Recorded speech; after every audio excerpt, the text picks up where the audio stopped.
Muy buenas tardes. En esta oportunidad le voy a hablar de un caso de análisis de motores DC con escobillas e inducciones.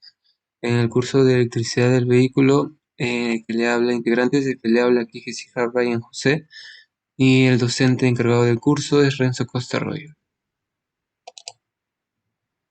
Estas son las cuatro preguntas que tenemos que realizar o responder.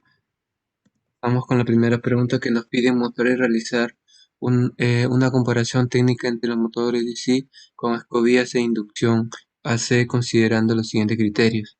Principio de funcionamiento u operación, curvas por velocidad características, circuitos eléctricos equivalentes en estado estacionario o parámetros eléctricos respectivos.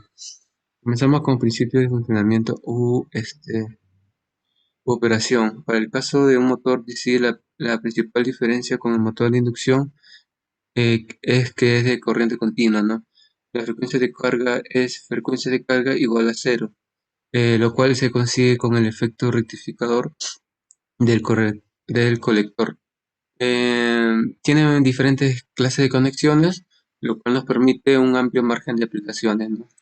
En el motor de inducción, además que funciona con corriente alterna, su funcionamiento se basa en la teoría del campo magnético giratorio y no existe corriente conducida a uno de los arrollamientos, sino que este se debe a la fuerza electromotriz inducida por la acción del flujo. Vamos con la curva par velocidad. En los motores de inducción, la curva de par velocidad varía con el cuadrado de voltaje, lo cual es tipo para este tipo de motor, sea cualquier tipo de clase, o sea monofásico o trifásico. En cambio, un motor DC se puede ajustar a nuestra conveniencia, dependiendo siempre en la manera que esté trabajando, ya que esta curva varía el tipo de conexión. Pasamos al circuito equivalente. En motor de inducción, sus parámetros son los valores de las resistencias y reactancias de las bobinas implicadas y la fuerza electromotriz producida, lo cual esta última es proporcional a la velocidad. Para obtener estos valores con el método de Volt-Ampere. El motor de inducción, ya que básicamente se comporta como un transformador, podemos obtener un circuito equivalente, lo cual dependerá del valor de deslizamiento para obtener los parámetros necesarios de realizar un ensayo de cortocircuito, ¿no? Bueno, pasamos a nuestra segunda pregunta, que es mostrar y realizar una comparación técnica entre los circuitos eléctricos de control para el arranque, encendido o apagado, e inversión de giro utilizando para los motores DC con escobillas e inducción AC, considerando los siguientes criterios, ¿no? Que funcionamiento eléctrico y componentes eléctricos. Primero pasamos con el control de arranque, ¿no? Bueno, es difícil realizar una comparación, ya que en estos tiempos los dispositivos modernos de control han cambiado demasiado, ¿no? Para el motor de inducción, que han avanzado de una manera exponencial, lo cual ha permitido usar motores de inducción en aplicaciones que en momentos solo eran posibles con motores DC. Existen muchos métodos de arranque, todo dependerá de la potencia que se maneja, ya que esta corriente de arranque será muy grande. El circuito sencillo para motores DC solo será necesario un switch para permitir o denegar un paso de corriente que permitirá el encendido o apagado del motor. Y para el motor de inducción sería el mismo principio, y con mayor potencia es necesario un estudio a la carga para tener un arranque con el menor consumo posible. Pasamos al siguiente que nos piden, que es el sentido de giro.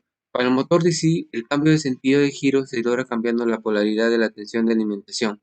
Es necesario un componente eléctrico que permita esta función. Para el motor de inducción, que es monofásico, que es producido por la bobina de arranque de 180, que este cambia las puntas de la bobina de arranque, las cuales se puede lograr con relés o un dispositivo mecánico. Solo bastará cambiar la secuencia de conexiones, por lo que se puede lograr con contactores, ¿no?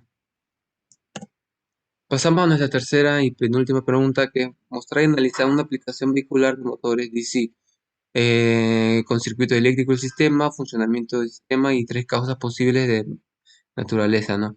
Bueno, yo escogí unas ventanas eléctricas, que su funcionamiento es básicamente subir y bajar el vidrio de la ventana del automóvil, que ya casi todos los automóviles tienen, no casi, no todos los automóviles tienen ese funcionamiento, mediante componentes mecánicos, ¿no? Que el motor deberá girar en un sentido para subir y gira en otro sentido opuesto para que la luna del vidrio baje, ¿no? Para esto es necesario tener un circuito de control que permite el arranque o parada del motor y el cambio de giro. Y yo, las posibles fallas que pude hallar es ser un falso contacto, ¿no? O sea, un punto caliente, que en los interruptores, que en el futuro no permitirá el paso de la corriente, lo cual hace que el motor no arranque. Para mi segunda falla posible sería con el aumento de carga, o sea, aumento del peso del vidrio, ¿no? O la magnitud del vidrio o el grosor.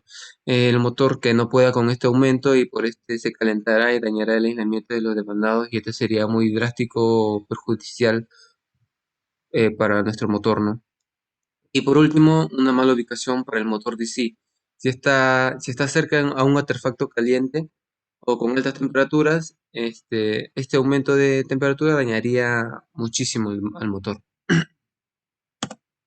Pasamos a nuestra última pregunta, que es mostrar y analizar una aplicación vehicular en los motores de inducción AC considerando los siguientes criterios, ¿no?